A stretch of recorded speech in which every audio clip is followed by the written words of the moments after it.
It was a ride that you would get on and you would use your imagination. If you wanted to be a cowboy, you would have got on a painted pony. If you wanted to be a knight, or if you were a young girl and wanted to be a princess, you'd locate an armored horse. It just lent itself to opening that door in the imagination and letting it go. One day the phone rang and the assistant director of Parks and Recreation of the city of Binghamton asked me if I was still involved in carousels. I said I was. To this, she said, "Would you be interested in restoring the Rod Serling carousel?" When I asked Cortland to come on board, he notified me at that point. He said, "Did you know that Rod Serling was from Binghamton? You know, maybe we could consider putting some of his stories on the rounding board panels." And I said, "You know, that sounds great, Cortland."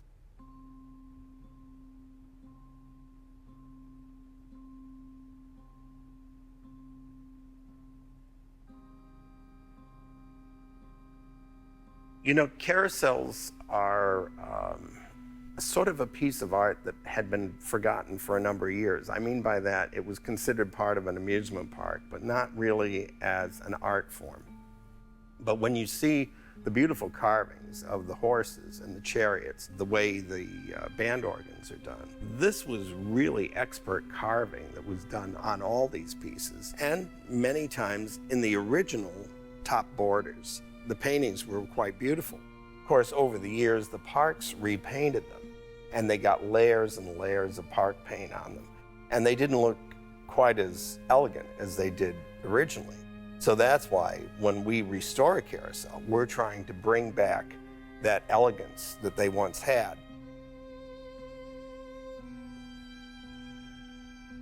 This is sort of my tribute to Mr. Serling.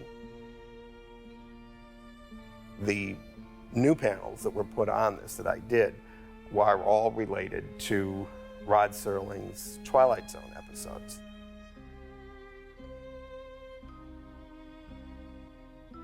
The most difficult aspect of doing these panels was, how do you tell an entire story, a half-hour story, in just one image? Because many of Rod Serling's episodes had so many different elements to it. But you had to do it in a way so that if someone saw that up there on the top of the carousel, they say, "Oh, that's that episode." And you had to pare it down to just the few basic elements of that episode.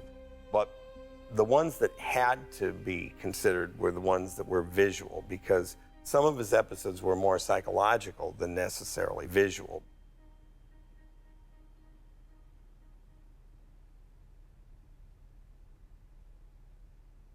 I always knew my dad was a writer, but I never knew specifically what he was writing until a mean boy on the playground one day, when I was probably 7, asked me if I was something out of the Twilight Zone. And I had no idea what that meant. So I went home and I asked my father, and he explained that he wrote for a series and it was a little too old for me.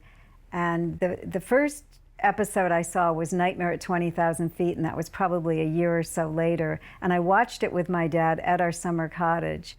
And I was absolutely terrified.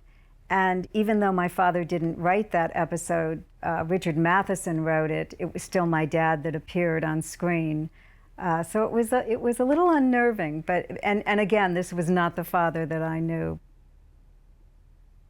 Well, he was always very interested in science fiction, and he was also very frustrated with being censored, and he felt it's the writer's job to menace the public's conscience. And so he wanted to write relevant things. And that was one of the reasons that he launched into the Twilight Zone. His quote was that an alien could say what a Democrat or a Republican couldn't. But I don't think he ever wanted to write below himself. I think he always strived to be the best. Walking Distance is a story about a 36-year-old overstressed advertising executive who decides to revisit his hometown. He eventually sees his 11-year-old self and realizes that he somehow traveled back in time. The boy runs off, and he then follows the boy to his childhood home. He discovers that his parents are alive and well also. Realizing the opportunity to speak with his younger self, he finds the boy riding on a carousel. He desperately wants to tell the boy to cherish his childhood while it lasts, but he fails to do so and loses him again.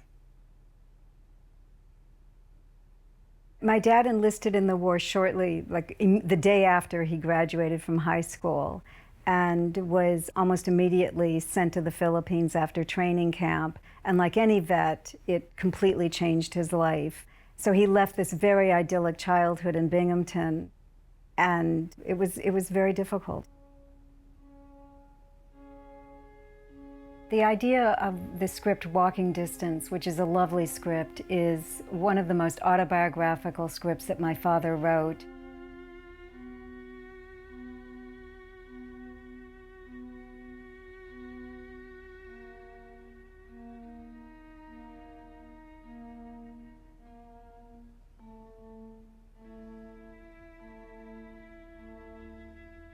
Well, my dad said, actually in a writing class, that he had a propensity to write about the past.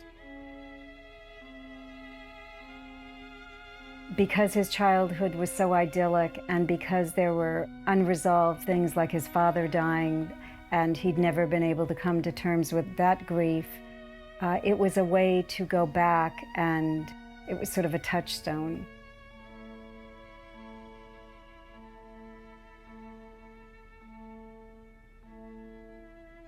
At the end of the episode of Walking Distance, standing in front of the carousel, the man's father advises him that each and every one of us only have one chance to enjoy their time of youth, and that perhaps he's been looking in the wrong direction, that instead of looking behind him, he should look ahead, because as wonderful and satisfying as he may remember the past to be, the future holds its own delights, memories, and promises. And accepting a sense of comfort from what his father just said to him, his father says for the last time, "Goodbye, son." And the man replies with, "Goodbye, Pop." It was the closure that my dad didn't have in real life, where the father says to the son, is it so bad where you come from? Try looking ahead, not looking behind. And I think that was probably the message he would have loved to have had his father say to him. I think why Rod Serling probably wrote this episode is because his feelings are a lot like many of us. I don't think at the time when you're a kid that you really appreciate how much fun it was. I think you enjoy it, but I don't think until many years later you say, gee, I wish I could go back to that time. This episode was quite important to him because he rode this recreation park carousel when he was a boy. And when they went to film the episode, he made sure that the carousel that they rented was of the same carver, Alan Herschel, and that if you look at the episode and compare it with the actual carousel in Binghamton, New York, you'll see that even the chariots are the same style chariots. So that's pretty remarkable that Serling took the trouble to make sure that the carousel that appeared in the episode of Walking Distance was the same as the one that appears up there in Binghamton, New York. Carousels have a fanciful feel about them. It brings you back to a simpler time when you were a child, and I think that's probably why Rod Serling made the carousel more or less the focal point of the Walking Distance episode. I think once we lose that sense of innocence, we're losing a great part of ourselves, and that's a huge loss. I think we should always retain that, and my dad did. Well, I think people that go to the carousel now and they see the episodes depicted in the paintings are immediately drawn back to the episodes and reconnected with those, and knowing how important this carousel was to my father.